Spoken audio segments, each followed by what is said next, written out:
We are going to discuss about JSON, which is JavaScript object notation, and is a syntax for storing and exchanging data between the browser and server, and is self-describing and easy to understand.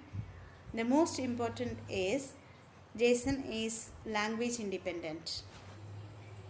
Exchanging data.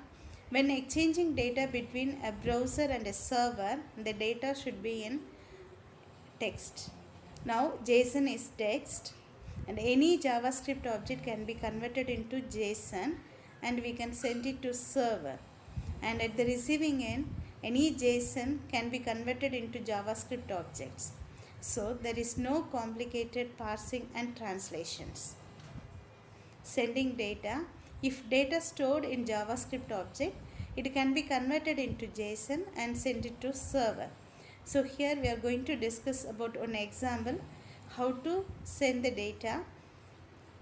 So HTML body and H2 tag, we have given one heading. Then within the script, where my object is equal to name, color, age 21. So which is JavaScript object, and we have this data name, color, age 21. And now we are going to convert that JavaScript object into JSON by using the method stringify.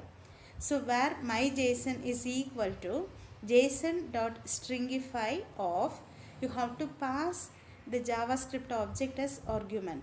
So in this program, my JavaScript object name is my object, so I am passing it here. And then we need to, now we have converted that into JSON, and we need to pass this to server by using the next statement.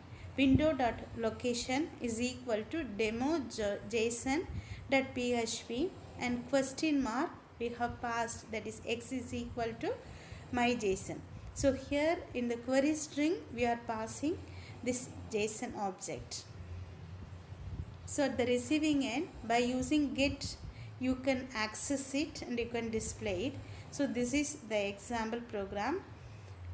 This is the output, that is color is 21 years old. And receiving data.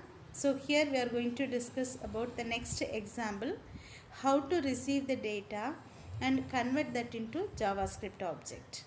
Because while sending the data, we have converted JavaScript object into JSON. So now at the receiving end, we need to convert JSON into JavaScript object. So example, doc type HTML, HTML body, and H2 we have given some heading. Then P ID is equal to demo. For the paragraph tag, we have given the ID. Then script, where my JSON is equal to, we have given the data, that is name, color, age 21, and where my object is equal to JSON.parse of my JSON. So in this line, now we have declared one variable, that is my object, which is in JavaScript object, and JSON.parse. Parse is the method is used to convert the JSON format into JavaScript format. So we have to pass that JSON format here as an argument. So JSON.parse of my JSON. Now we have converted that and we have stored the value in my object. So document.getElement by ID of demo, which is nothing but my paragraph tag, because I have given the ID as demo, and this is the syntax to access the paragraph tag, that is document.getElement by ID of that ID demo dot inner HTML. So this is used to print something within that paragraph tag.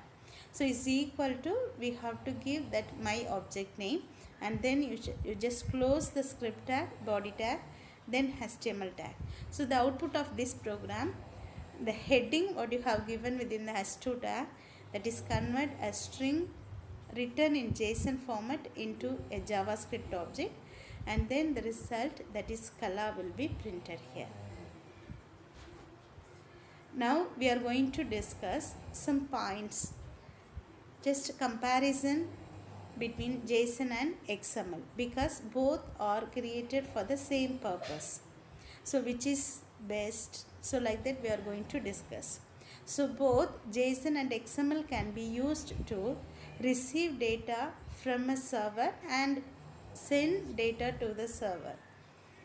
So the following JSON and XML example both define an employee object with an array of 3 employees. So now we are going to see the JSON example. So this is the syntax: employees within the curly brace, then you just open one square bracket, you just give first name colon John and then last name Joe, then you just close the curly brace. So like that 3 employee details I want, so I have to open the corresponding curly braces and I can give the data. And the same example we can discuss in XML now.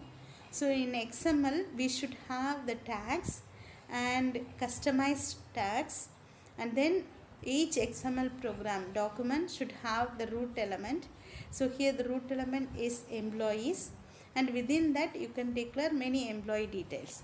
So employee, first name, last name, and then next to employee. So like that you can give the program here.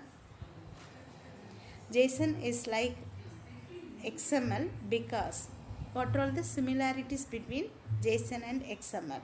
So both JSON and XML are self-describing, human readable format and or hierarchical, that is values within values we can give. Then both are parsed and used by lots of programming languages and can be fetched with an XML HTTP request object. So these are all the similarities between JSON and XML. Next we are going to discuss the differences between JSON and XML. So JSON doesn't use any tag, but in XML we should use tags. JSON is shorter and JSON is quicker to read and write, and JSON can use arrays, but XML we cannot. So the biggest difference between these two is XML has to be parsed with an XML parser, but JSON can be parsed by using standard JavaScript function. Why JSON is better than XML? XML is much more difficult to parse than JSON. JSON is parsed into ready to use JavaScript object, and for Ajax application JSON is faster and easier than XML. So using XML, these are all the steps. Fetch an XML document, use the XML DOM, document object model, to loop through the document, and to extract each element we have to use this document object model, and extract values and store in variables. But in JSON, fetch a JSON string, JSON.parse is a method is used to convert that into string. So it is very easy. So these are all the reasons JSON is better than XML. Thank you.